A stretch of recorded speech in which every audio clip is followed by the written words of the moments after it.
Former chairman of the Prime Minister's Economic Advisory Council, C. Rangarajan, is defending his controversial report that redefines the poverty measure in India. He says his report is in line with the international standards. The latest report by the Rangarajan committee has kicked up quite a political storm in Parliament. I'm now joined by Mr. Rangarajan, the author of that report. Sir, you have recommended, you have in fact said that the poverty line should be raised to almost 1,000 rupees per month for rural areas and 1,400 rupees per month for the urban areas. And this has kicked up quite a political storm. What is the rationale behind your report? Well, all poverty lines by their design and by their nature are somewhat judgmental. But what you have tried to do is to look at the minimum consumption expenditure required to be made, in fact, by a household during a month in order to survive and sustain itself. So the minimum food consumption expenditure has been derived by looking at certain nutritional requirements relating to calorie, fat and protein. The non-food consumption expenditure have been related to certain norms regarding rent, conveyance, clothing and education. Taking all of these factors into account, we derived what we consider to be the minimum per capita consumption expenditure per family or per person. Now, people look at it very often not only in terms of per person per month, they also look at it in terms of per person per day. I would like to urge people to look at it in terms of a household of 5, how much is the consumption expenditure for the month. I think this turns out to be, for as far as the rural areas is concerned, is something like 4,860 rupees and 7,035 rupees for the urban area. Now, you must also understand that these have to be related to what the government or what the public expenditure is on health, education and other things. These are what we call private consumption expenditure. These are consumption expenditures incurred by the person or by the household. But the well-being of the household is also influenced by the public expenditure on health, education and other things. For example, on the public expenditure, per capita expenditure on education has doubled over between 2004-05 and the current year.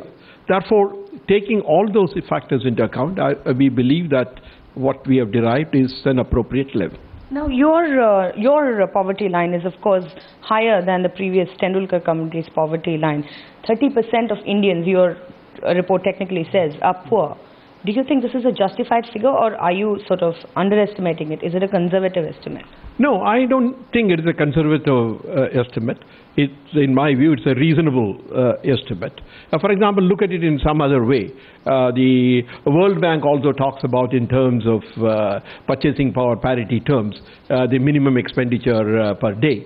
And they are talking in terms of about $2 or something like that. But whereas our estimate comes to something like 2.44. Therefore, it is in keeping with what the international standards appear to be. But we have derived it independently. We have not just looked at World Bank standards or something. But we do think that there is a substantial rise in the minimum consumption expenditure for the urban areas, because we have taken normative expenditures on conveyance, rent and so on. All of these have gone up in the recent period, and that perhaps explains why the urban poverty ratio is much higher in our estimation or in our committee's methodology than in the previous committees. Now, of course, your committee's report is now receiving a lot of flack from various political parties, including the Congress, including the BJP. Various political leaders have commented on this. In fact, the Samajwadi Party's Naresh Agarwal has issued a sort of a challenge of sorts to you, saying that I will give Mr. Rangarajan 1,000 rupees. Let him go and live in a village in the rural area. Let me see how he survives. What is your answer to all of this? Well, as I said, that all of us want a higher standard of living. We would all be happy if people have a much higher level of standard than what is being prescribed.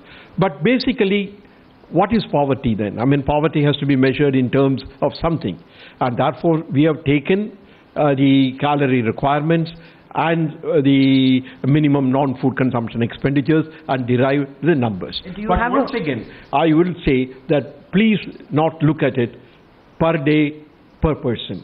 Look at it per month, per household. Now, you've not answered my question exactly. What would your response be to these kind of criticisms leveled at you? Do you think that you would be able to go and actually live in a rural area for 1,000 rupees, as Mr. Naresh Agarwal has said? No, I think we are saying that if anybody has a consumption expenditure below this, is the poverty line. Therefore, as I said, we can draw the line at any level. I mean, I think this is not the way to look at it. I mean, certainly, I would like, along with others, to have a much higher standard of living for our people. The minimum standard of living has to be higher. But then you have to define poverty in some way, and that is what we have done. Now, you're obviously not willing to get drawn into political statements of this nature. But as far as your report goes, do you believe that the new government is likely to accept it? Well, there is nothing really too